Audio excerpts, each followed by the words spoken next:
কোনোদিন ওর ইচ্ছের কোনো দাম দেয়নি, বরং 5 জনের কাছে ওকে ছোটই করে গেছে বরাবর। হঠাৎ হঠাৎ মনের ভেতরটা কেমন জানি হু হু করে উঠত। মনে হতো আমার সেই ছোট্ট ভাইটা কত বড় হয়ে গেছে, স্ত্রী সন্তান নিয়ে এখন সে পুরোদস্তুর সংসারী।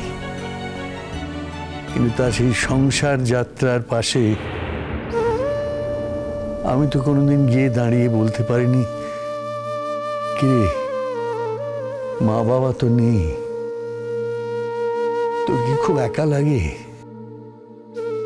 এই তো আমি এসেছি, তোর দাদা, আর কোনো চিন্তা নেই। এ কথা কিন্তু তার পাশে গিয়ে বলতে পারিনি। দাদা,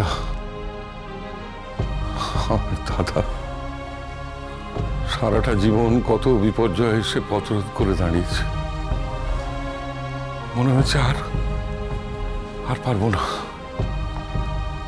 আর বোধহয় সংসারটাকে বাঁচিয়ে রাখতে পারবো না। কত রাত একা একা তোমার সঙ্গে কথা বলেছি। একবার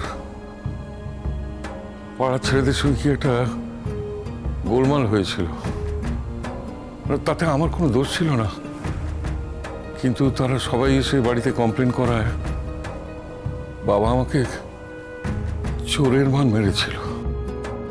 কেউ বাবার কাছ থেকে আমাকে ছাড়িয়ে নিতে পারছিল না। তখন দাদা তখন আমাকে আড়াল করে বাবার এই প্রচন্ড মারের সামনে তার শরীরটা পেতে দিয়েছিল। সেদিন রাতে অভিমান করে দাদা বাড়িতে খায়নি, পাশে শুয়ে আমাকে বলেছিল, তোকে নিয়ে এই বাড়ি ছেড়ে আমি একদিন চলে যাব।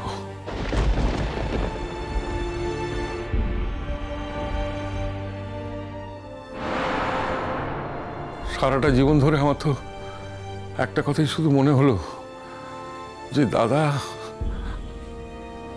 তো আমাকে একা রেখেই চলে গেল। সারাটা জীবন তো আমাকে একলাই ফেলে গেল। সংসারের এই তরণীখানা কত বিপদ, কত অশুভের সঙ্গে মোকাবিলা করে আমাকে একাই পার করতে হলো। কই দাদা তো এসে একবারটির জন্য পাশে এসে দাঁড়ালো না।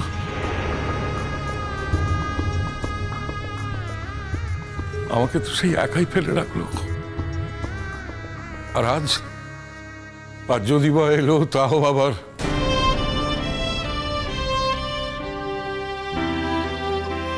গদাই, বিয়েটা মানুষের সমগ্র জীবন নয়। হ্যাঁ, এটা একটা অংশ মাত্র, যদিও খুবই ইম্পর্ট্যান্ট একটা অংশ। দুটি মানুষের বিয়ে সংক্রান্ত গোলযোগে তোরা কিন্তু আমাকে সংসারের বাইরে করে দিয়েছিলি।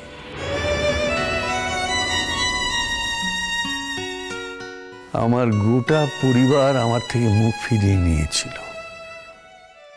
এমনকি বিদেশে বসে বাবা মার মৃত্যু সংবাদ আমি কিভাবে পেয়েছি? একটা Telegram, father expired, mother expired, bus, just a little information. কই, কেউ তো আমাকে একবারও আসতে বলেনি। কেউ তো চায়নি আমি এসে এইখানে সংসারের পাশে দাঁড়াই। তবে এ নিয়ে আমার কোনো অনুযোগ নেই, কোনো অভিযোগ নেই। এইটি তো স্বাভাবিক। হ্যাঁ, এটা হয়তো সংসারের নিয়ম। আমি সেই নিয়মগুলোর মধ্যে বাস করিনি বলি আমার কাছে আজ এটা খটকা লাগছে।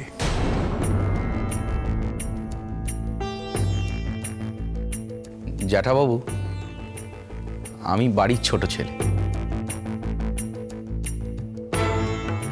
হ্যাঁ, তুমি ছোটন। বলছি ওই বুড়ো বয়সে ওই আমার বউয়ের তাগিদে আমি লেখাপড়া শিখেছি। ছোটবেলা থেকেই আমি আমার বাবা মা আমার বড় বৌদি এদেরকে সারা জীবন জ্বালিয়ে পুড়িয়ে শেষ করে দিয়েছি। কোনোদিনই আমি সংসারের কোনো কাজ মন দিয়ে করিনি। বাবার একজন সুসন্তান হিসাবে তার পাশেও কখনো দাঁড়াতে পারিনি। তবে আজকে একটা কথা বলবো জ্যাঠাবাবু, আমার বাবার মুখে আমার জ্যাঠাবাবুর আমি অনেক গল্প শুনেছি। ওই ছোটবেলায় ঘুম পাড়ানোর সময় আমার বাবা কখনো কোনো রূপকথা রাজপুত্রের গল্প বলেননি, রক্ত মাংসের রাজপুত্রের গল্প বলেছেন সব সময়। সে আমার জ্যাঠাবাবুর গল্প। তবে হ্যাঁ, অনেকটা আড়াল আবডাল রাখতেন। আর সেসব গল্প না আমার মাথার মধ্যে সে ছোটবেলা থেকে গেঁথে গিয়েছে, আর কোনোদিন মাথা থেকে বেরিয়ে যায়নি।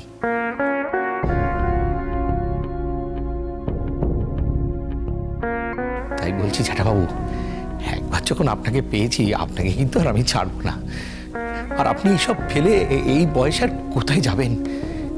এটাই তো আপনার বাড়ি, এটাই তো আপনার ঘর, আপনি তো এখানেই থাকবেন। বলুন।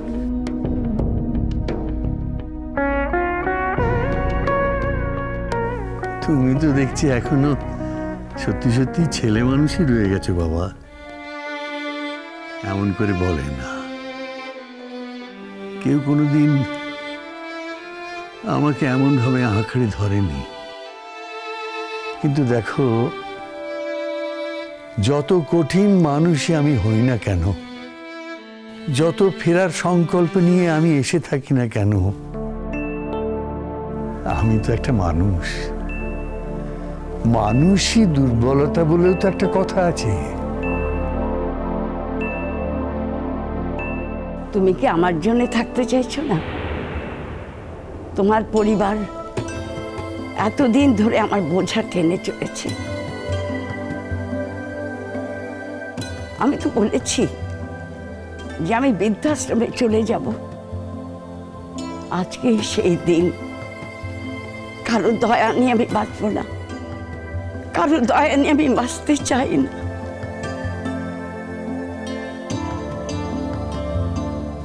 যে কদিন বেঁচে আছি, এসব আশ্রমে কাজ করলে খেতে পড়তে দেয়, আমি সেখানেই।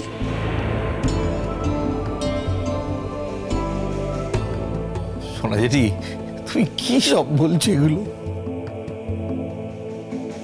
আমার জন্য তোরা নিজেদের মানুষকে হারাবি কেন? আমি তো বুঝতে পারছি আমি একটা জগদ্দল পাথরের মতো বসে আছি বলে। না সোনা জেঠি, তা যে নয় সেটা তুমি খুব ভালো করেই জানো। জ্যাঠাবাবুকে এখানে থাকতে বলা মানে তোমাকে চলে যেতে বলা নয়। দয়া করছো তোমরা আমাকে, না? দয়া করছো।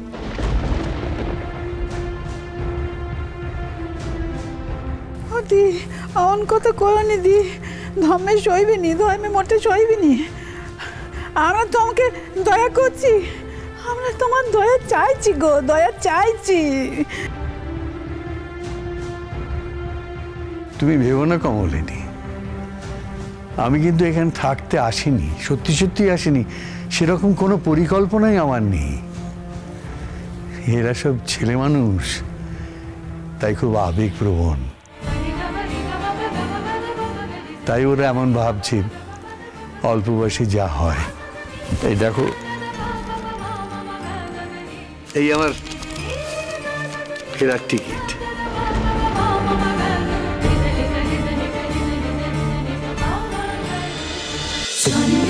বাজে